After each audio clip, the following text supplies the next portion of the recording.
Tom! Tom! Where are you? No answer. Where is that boy? When I find him, I'm going to… Aunt Polly looked under the bed. Then she opened the door and looked out into the garden. Tom! She heard something behind her. A small boy ran past, but Aunt Polly put out her hand and stopped him. Ah, there you are. And what's that in your pocket? Nothing, Aunt Polly. Nothing. It's an apple. I can see it. Now listen, Tom. Those apples are not for you, and I… Oh, Aunt Polly! Quick! Look behind you! So Aunt Polly looked, and Tom was out of the house in a second. She laughed quietly. I never learn. I love that Tom, my dead sister's child, but he isn't an easy boy for an old lady. Well, it's Saturday tomorrow and there's no school, but it isn't going to be a holiday for Tom. Oh no, he's going to work tomorrow. Saturday was a beautiful day. It was summer, and the sun was hot, and there were flowers in all the gardens. It was a day for everybody to be happy. Tom came out of his house with a brush and a big pot of white paint in his hand. He looked at the fence. It was 3 meters high and 30 meters long. He put his brush in the paint and painted some of the fence. He did it again. Then he stopped and looked at the fence, put down his brush, and sat down. There were hours of work in front of him, and he was the unhappiest boy in the village. After 10 minutes, Tom had an idea, a wonderful idea. He took up the brush again and began work. He saw his friend Joe Harper in the street, but he didn't look at him. Joe had an apple in his hand. He came up to Tom and looked at the fence. I am sorry, Tom. Tom said nothing. The paintbrush moved up and down. I am sorry, Tom, said Joe. Working for your aunt? Said Joe. I'm going down to the river. I'm sorry you can't come with me. Tom put down his brush. You call this work? He said. Painting a fence? Said Joe. Of course it's work. Perhaps it is, and perhaps it isn't. But I like it, said Tom. I can go to the river any day. I can't paint a fence very often. Joe watched Tom for about 5 minutes. Tom painted very slowly and carefully. He often stopped, moved back from the fence, and looked at his work with a smile. Joe began to get very interested and said, Tom, can I paint a little? Tom thought for a second. I'm sorry, Joe. You see, my aunt wants me to do it because I'm good at painting. My brother Sid wanted to paint too, but she said no. Oh, please, Tom, just a little. I'm good at painting too. Hey, do you want some of my apple? No, Joe, I can't. Okay, you can have all my apple. Tom gave Joe the brush. He did not smile, but for the first time that day, he was a very happy boy. He sat down and ate Joe's apple. More friends came to laugh at Tom, but soon they all wanted to paint too. By the afternoon, Tom had 3 balls, an old knife, a cat with one eye, an old blue bottle, and a lot of other exciting things. He was the richest boy in St. Petersburg, and the fence, all 30 meters of it, was a beautiful white. He went back to the house. Aunt Polly, can I go and play now? Aunt Polly came out of the house to look. When she saw the beautiful white fence, she was very pleased. She took Tom into the house and gave him an apple. Well, you can go and play. But don't come home late. Tom quickly took a second apple and ran off. On Monday morning, Tom didn't want to go to school, but Aunt Polly got him out of bed and then out of the house. In the street near the school, he met his friend Huckleberry Finn. Huck had no mother, and his father drank whiskey all the time, so Huck lived in the streets. He didn't go to school, he was always dirty, and he never had a new shirt. But he was happy. The mothers of St. Petersburg didn't like Huck, but Tom and his friends did. "Hello, Huck," said Tom. "What have you got there?" "A dead cat." "What are you going to do with it?" asked Tom. "I'm going to take it to the graveyard tonight," Huck said. "At midnight, a dead cat can call ghosts out of their graves." "I never heard that," said Tom. "Is it true?" "Well, I don't know," said Huck. "Old Mrs. Hopkins told me. Come with me and see. Or are you afraid of ghosts?" "Of course not," said Tom. "Come and meow for me at my window at 11 o'clock. After this, Tom was late for school, and the teacher looked at him angrily. "Thomas Sawyer, why are you late again?" he said.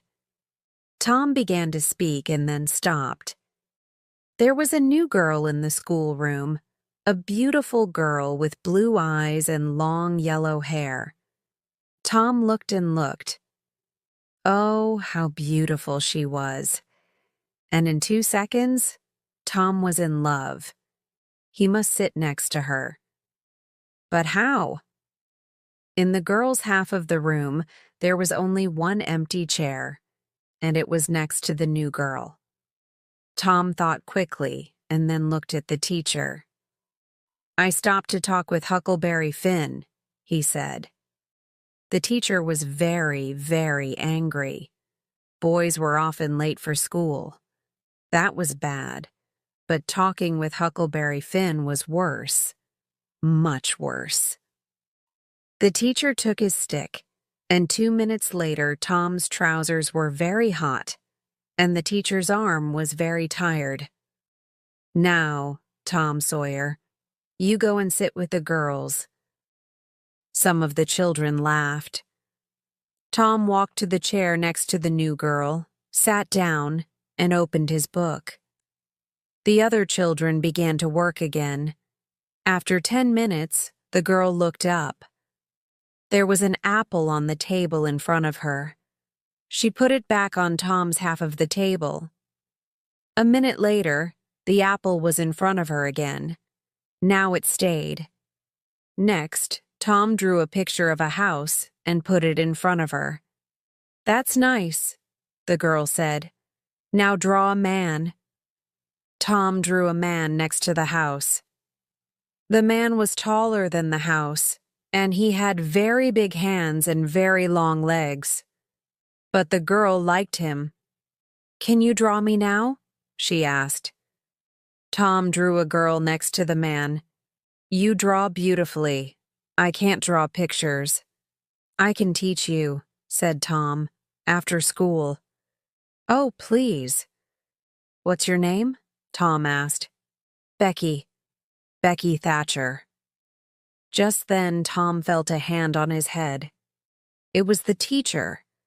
He took Tom by the ear and moved him back to his chair in the boys' half of the room. Chapter 2. In the graveyard, that night Tom went to bed at 9:30.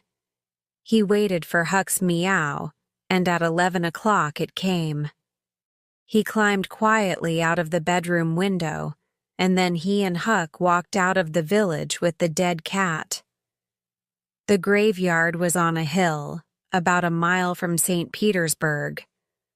When the boys got there, they put the dead cat on a grave and sat down behind some trees. They watched and waited.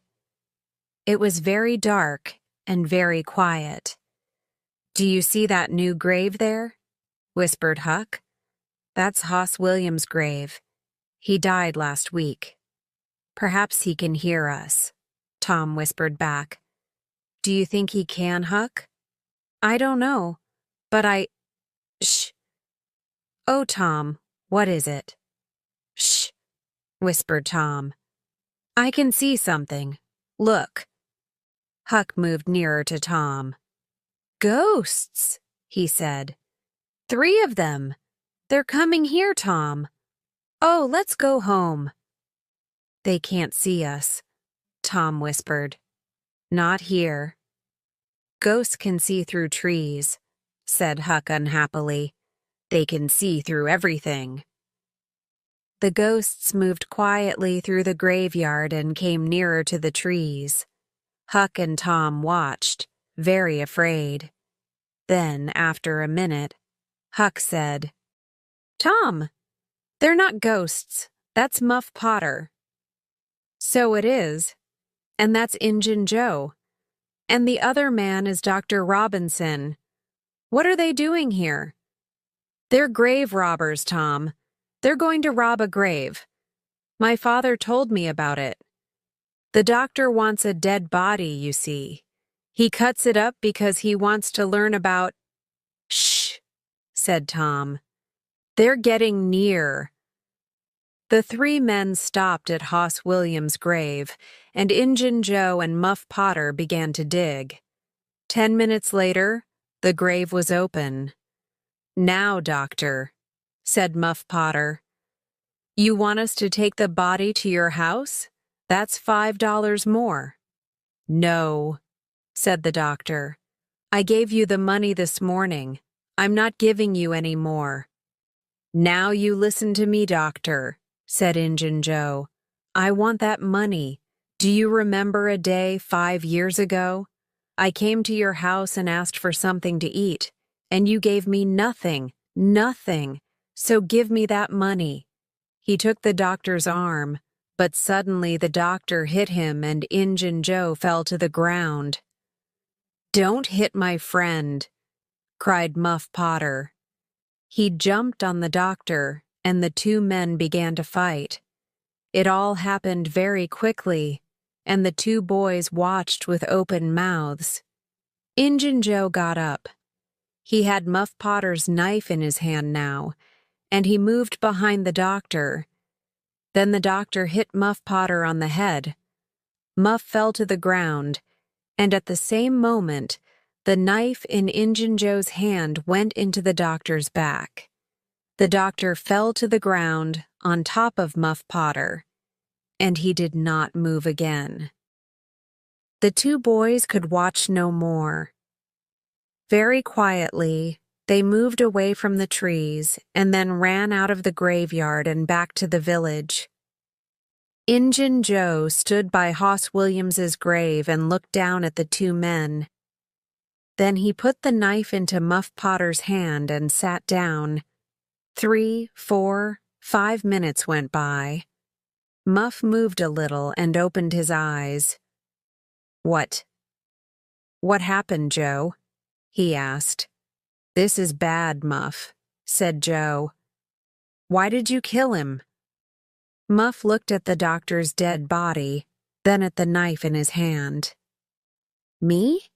Did I kill him? His face went white and the knife fell from his hand. It's the whiskey, Joe. I never fight with knives usually. Oh, why did I drink all that whiskey tonight? I don't remember anything. It's okay, Muff, said Joe. I'm not going to tell anyone. You get away quickly. Go on. Go now. Muff Potter got up and ran away. Joe watched him for a minute. Then he carefully put the knife next to the doctor's body. Then he too left the graveyard. The next day, the sheriff's men found the doctor's body in the graveyard and Muff Potter's knife. That night, Muff came to the graveyard to get his knife. But the sheriff's men were there, and they took Muff to St. Petersburg's little jail. And there Muff sat for 4 weeks and waited for his trial. Tom and Huck could not forget that night in the graveyard. They were very unhappy and very afraid. What are we going to do? Said Tom. Muff Potter didn't kill the doctor. Injun Joe did. We saw him. I know, Huck said. But what can we do? We can't tell anyone. I'm afraid of Injun Joe. He's dangerous, and he's a killer. Do you want a knife in your back? Yes, I'm afraid of him too, Tom said. He thought for a minute.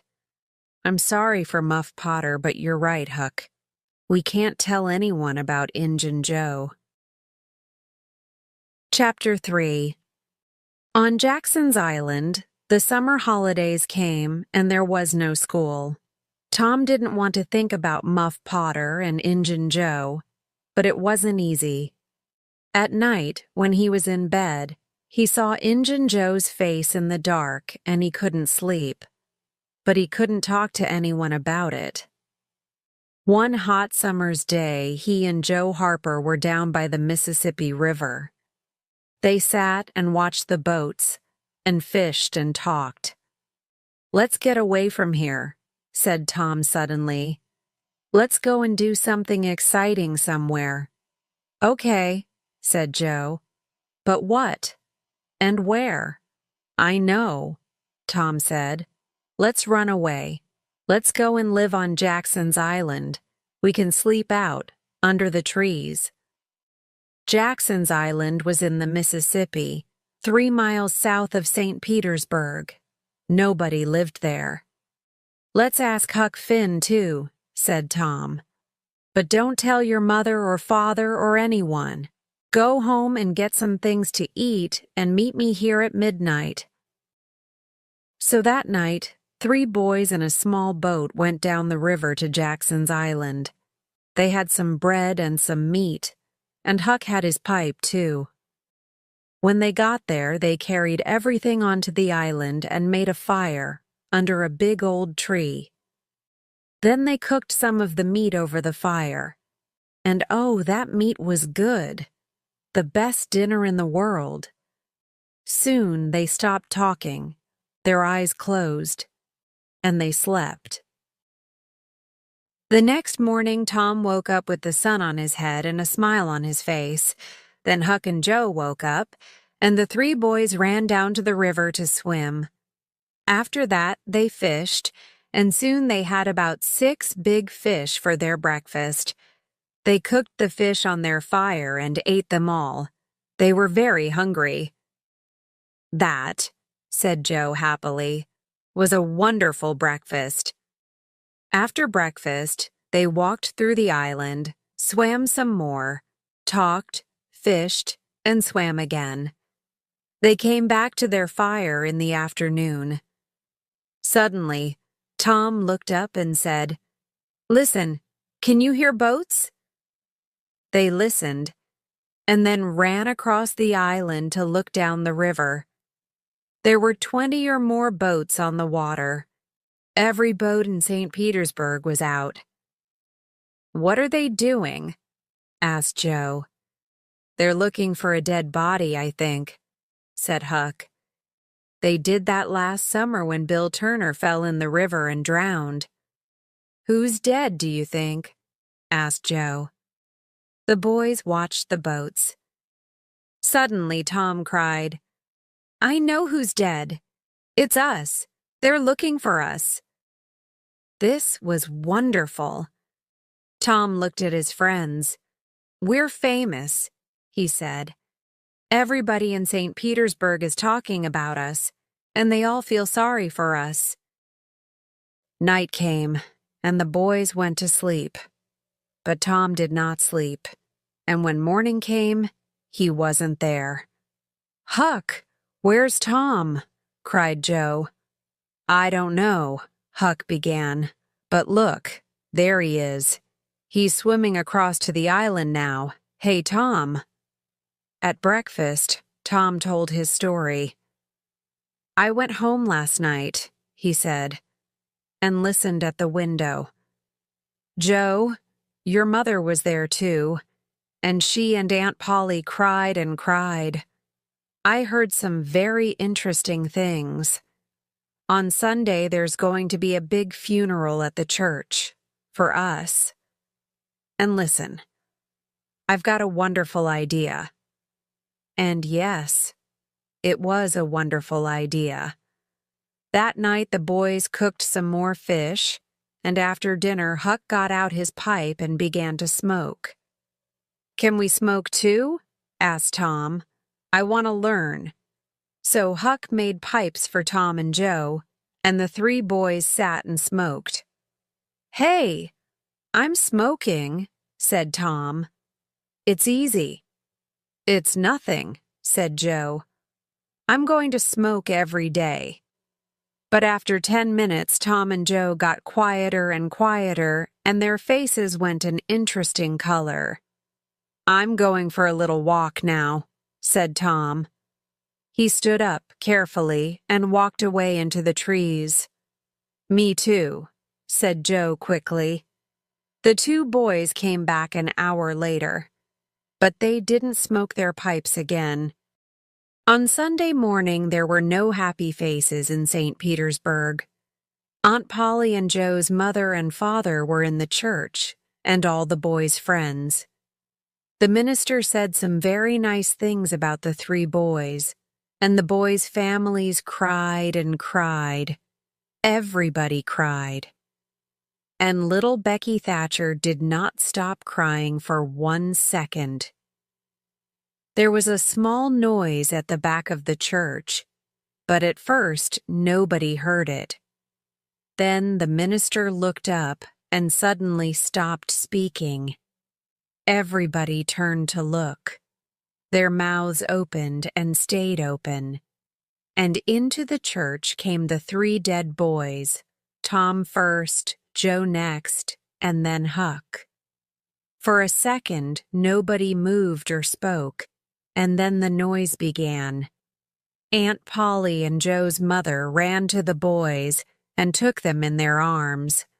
Aunt Polly cried and laughed and cried again. "Oh, Tom," she said, "you're a bad boy, but I love you."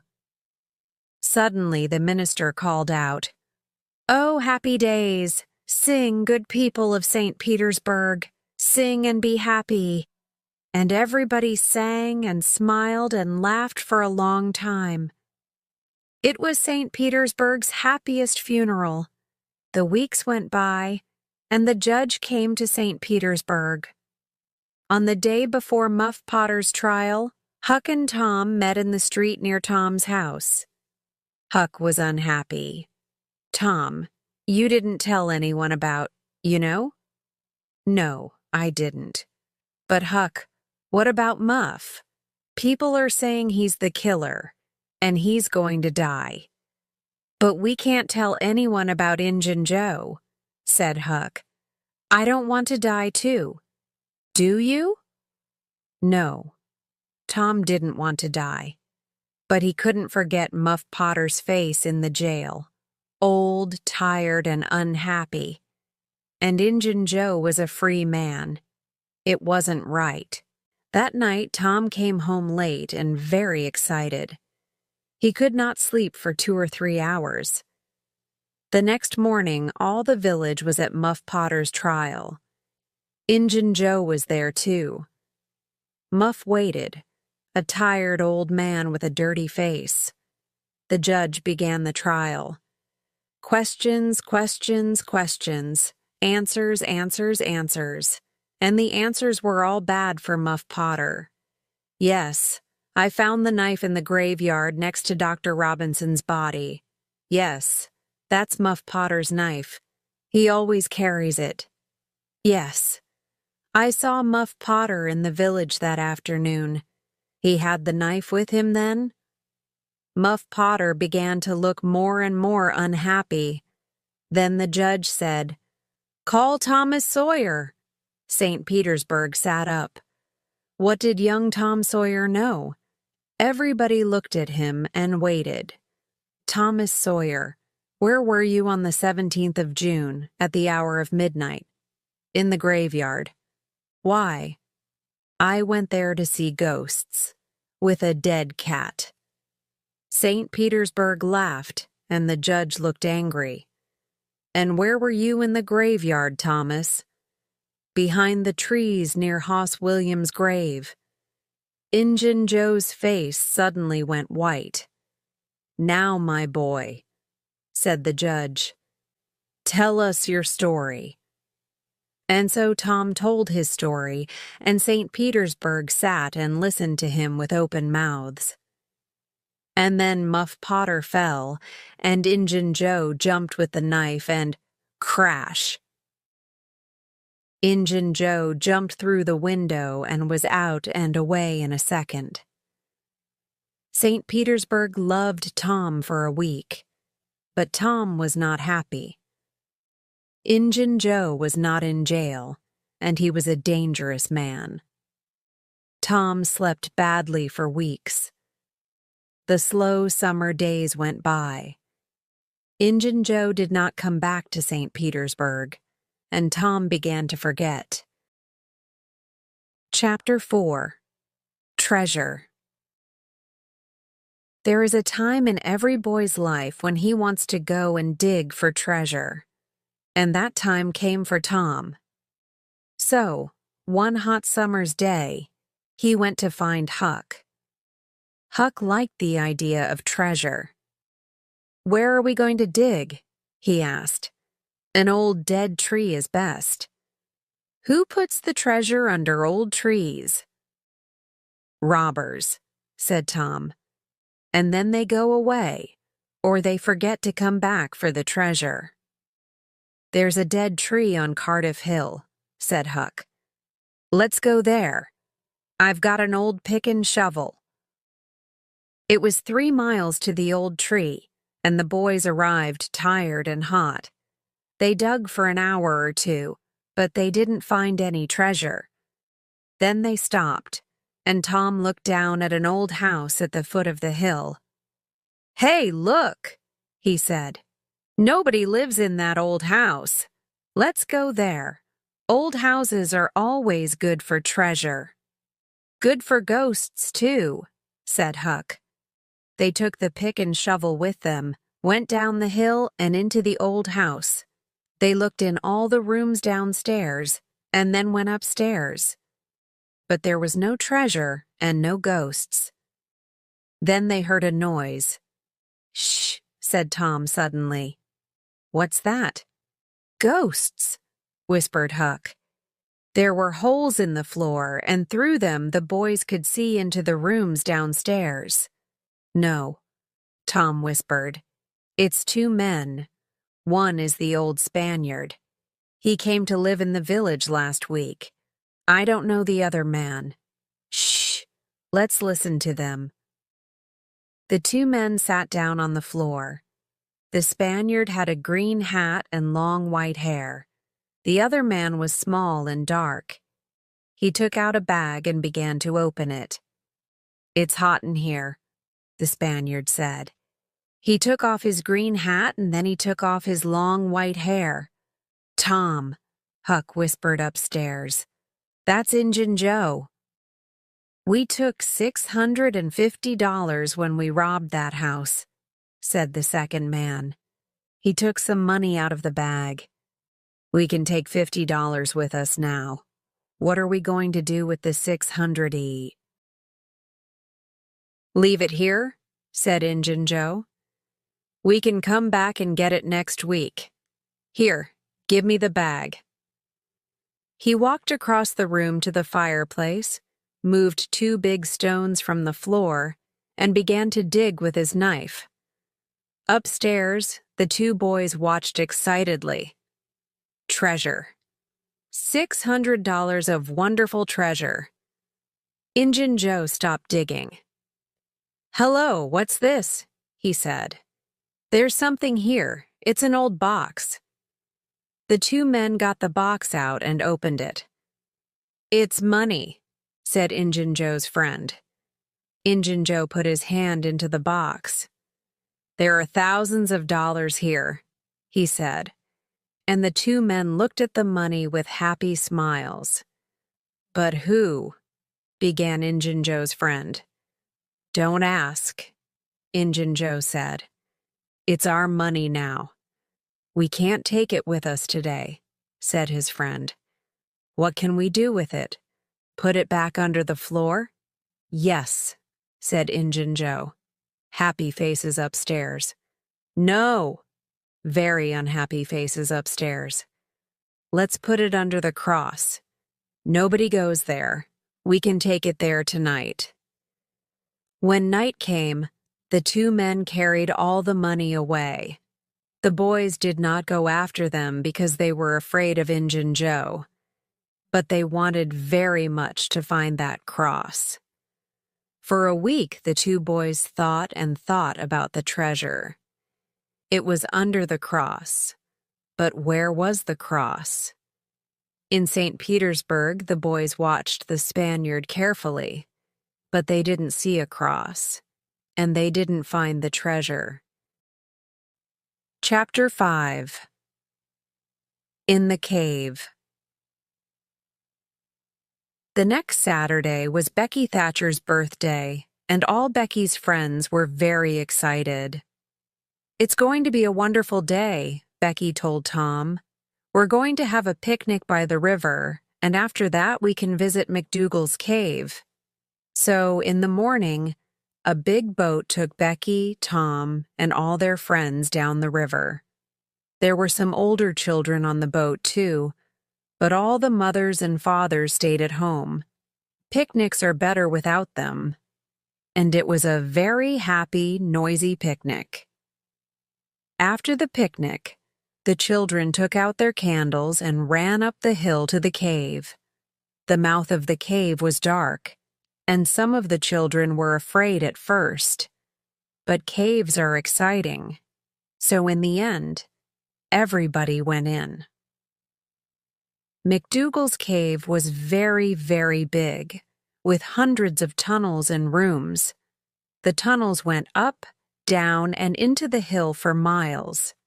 You could walk for days in McDougal's cave. Nobody knew all the cave, but many people knew the tunnels near the door. You could play all day in these tunnels. Tom, of course, knew them well. For hours the children walked and ran through the cave, up and down the tunnels, in and out of the rooms.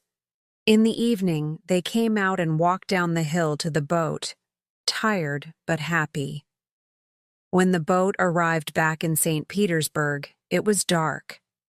Huck Finn saw the boat, but he did not know about the picnic. He did not go to birthday picnics, of course, because the mothers of St. Petersburg did not like him.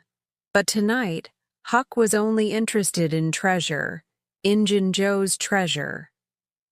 Injun Joe was in an old building by the river, and Huck waited in the street near the building. Perhaps, he thought, Injun Joe's cross is in there, and the box of money. I must wait and watch. I can tell Tom about it tomorrow. But Injun Joe didn't come out. At midnight it began to rain, and Huck waited all night in the cold street. In the morning he could not move and he could not speak. He felt cold, then hot, then cold, then hot again. Mrs. Douglas, a woman from the church, found him in the street. She took him to her home and put him to bed. And there he stayed for 2 weeks. He was very ill, and so he did not hear about Tom and Becky. But on Sunday morning, all St. Petersburg knew about Tom and Becky because they were not on the boat when it came back to the village. Where were they? Were they lost in the cave? And were they alive or dead? At first, Tom and Becky played with their friends in the cave. Then Tom wanted to go down a new tunnel, and Becky went with him. They walked and talked, and went into a second tunnel, then a third. Sometimes Tom put a mark with candle smoke on the tunnel wall.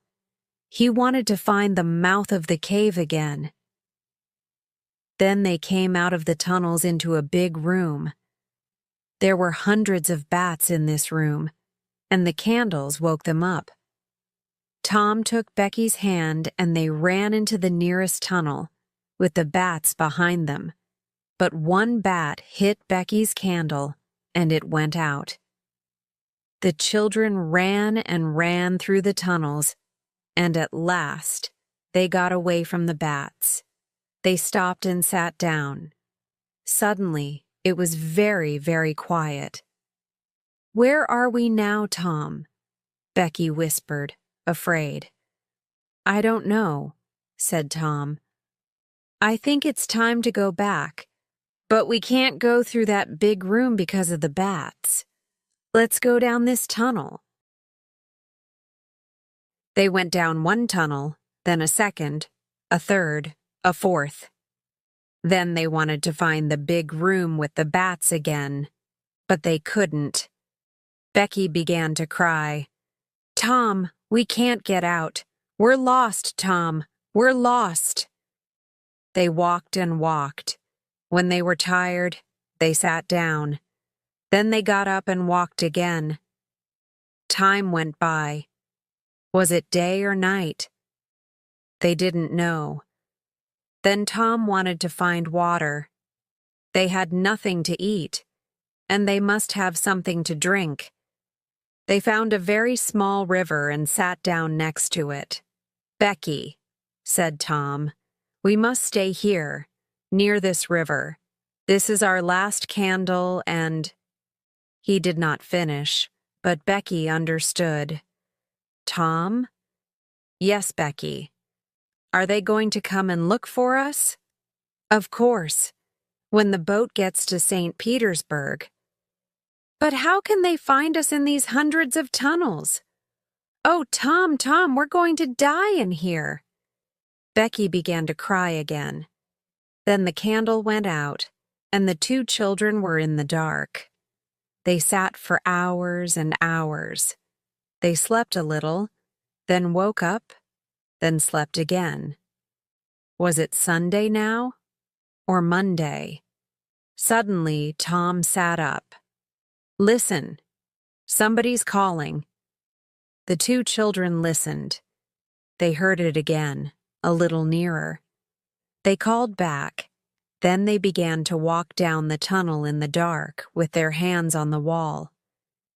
They stopped and listened again, but now they couldn't hear anything. Slowly, they went back to their river.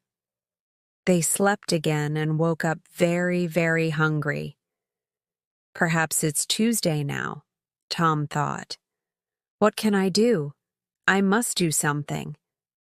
Then he had an idea. "Becky, listen. I've got a long string in my pocket. I can go down some of the small tunnels and get back to you with the string. You wait here." Slowly and carefully, Tom went down the first tunnel on his hands and knees. Then the tunnel wall on his right finished, and there was nothing. Tom put out his hand to feel the floor, and just then, away to his right, he saw a hand with a candle. At once, Tom called out, "Help!" he cried. The hand moved, and Tom saw an arm and a face. It was Injun Joe. Tom was very afraid, but Injun Joe was afraid too, and he quickly ran away down the tunnel. Tom went back to Becky, but he did not tell her about Injun Joe.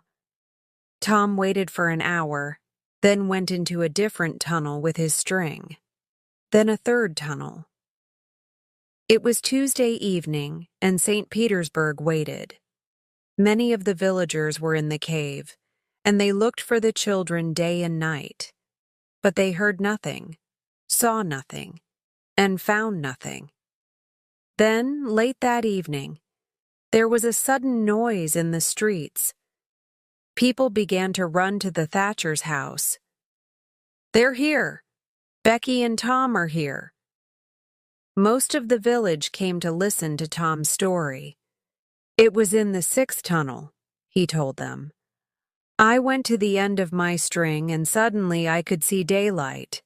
There was a little hole in the cave wall. I put my head out, and there was the river, right under my nose. I went back and got Becky, and we climbed out through the hole." Then we stopped a boat on the river. We were 5 miles from the mouth of the cave. Tom was very tired after his 3 days in the cave, and he went to bed and stayed there for 2 days. He heard about Huck and went to see him on Sunday, and then every day. But Mrs. Douglas was always in the room. "You can just say hello," she told Tom. "And then you must go. Huck is very ill and he needs to sleep." So Tom could not talk about anything exciting, and he could not tell Huck about Injun Joe. One day, about 2 weeks after the picnic, Tom was in Becky's house, and her father came in. "Well, Tom," Mr. Thatcher said, "would you like to go back to the cave again one day?" "I'm not afraid of that cave," said Tom. Mr. Thatcher laughed. "There are a lot of people like you, Tom, but nobody's going into the cave again. There are big doors across the cave mouth now, and nobody can open them." Tom's face went white. "But Mr. Thatcher, Injun Joe's in that cave?" An hour later, 50 men were at the cave, and they opened the doors. Injun Joe was on the ground, dead, his face to the door and his knife in his hand. Chapter 6. Under the Cross. The day after Injun Joe's funeral, Huck was out of bed. He and Tom walked slowly out of the village. They had a good long talk, and Huck heard all about the picnic, the cave, and Injun Joe. "We're never going to find the money now," said Huck. "Huck," said Tom, "the money isn't in St. Petersburg. It's in the cave. I know it is. Why was Injun Joe in the cave? Because he took the box of money there, right?" Huck looked excited. "Say that again, Tom. The money's in the cave, and we can get to it easily. Let's go there now. I've got some candles and a long string. We can take a boat and put it back later." 20 minutes later, the boys were in a boat on the Mississippi. They went 8 miles down the river, and then Tom stopped by some small trees. "Here we are," he said. Tom's hole was just behind the trees. Tom took a candle and climbed in. Huck climbed in after him. "Injun Joe never found this hole," said Tom. "Or he did find it and couldn't get through it. It's very small." The boys went carefully through the tunnels with their string. Then Tom stopped. "I saw Injun Joe about here," he said. "And look, Huck, there's the cross." There was a big smoke cross on the tunnel wall. The boys looked up and down the tunnel, but there was no box of money. "Injun Joe said under the cross," said Tom. "Perhaps it's under the ground. Look, we can move these stones." The boys took their knives and began to dig by the tunnel wall. Very soon, they found a second, smaller tunnel under the wall. They climbed down into it and came into a small room. There was a bed, 2 whiskey bottles, some old shoes, and the box of money. When somebody finds treasure, everybody hears about it very quickly. The 2 boys carried the box through the village, and when they got to Aunt Polly's house, half the village was with them. Everybody went into the house. "Oh, Tom, Tom!" cried Aunt Polly. "What is it now? And what have you got there?" Tom put the box on the table and opened it. There were $12,000 in that box, and suddenly, Tom Sawyer and Huckleberry Finn were the richest people in St. Petersburg.